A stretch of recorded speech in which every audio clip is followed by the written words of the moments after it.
Si la loi est promulguée par le président Tinubu, la peine de mort s'appliquera désormais aux personnes condamnées pour leur implication dans la production, le transport, la vente et la distribution de drogue au Nigeria. Actuellement, la peine maximale est la régulation en perpétuité pour ces criminels.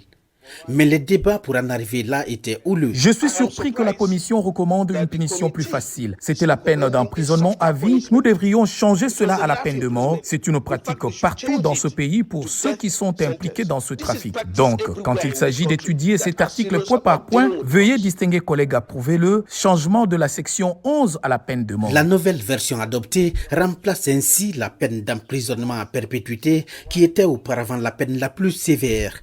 Mais certains activistes expriment leurs préoccupations.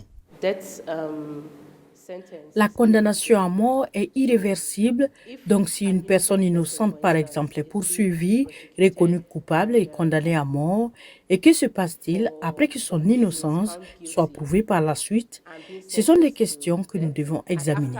Les partisans de la peine de mort ont fait valoir que la menace d'exécution serait plus dissuasive pour les trafiquants de drogue que l'emprisonnement à vie. No, we can't pass it. Les sénateurs opposés à cette mesure ont exprimé leurs inquiétudes quant au caractère irréversible de la peine de mort et à la possibilité de condamnation injustifiée. C'est le cas du sénateur Adams Oshomole du parti au pouvoir APC.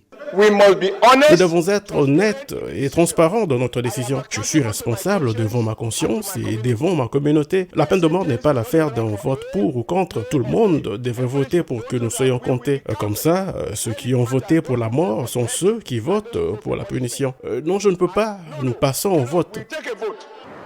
Certains Nigérians sont aussi inquiets concernant l'application correcte des lois au Nigeria. Nous espérons que même si nous devrions examiner cette loi, aucun Nigérian ne doit être épargné. Il n'y aura pas de Nigérians considérés intouchables qui doivent être exclus de l'application de la loi. Cela nous amène à un autre point ici. Au Nigeria, nous avons des lois. Mais le problème, c'est l'application des lois. Oui, il y a des gens qui sont au-dessus des lois dans le pays. Que faisons-nous pour en tenir compte dans ce cas? Le Nigeria, le pays le plus peuplé d'Afrique avec plus de 200 millions d'habitants, est passé ces dernières années du statut du point de transit de drogue illégale à celui de véritable producteur, consommateur et distributeur. Gilbert Tamba pour VOA Afrique, Abuja.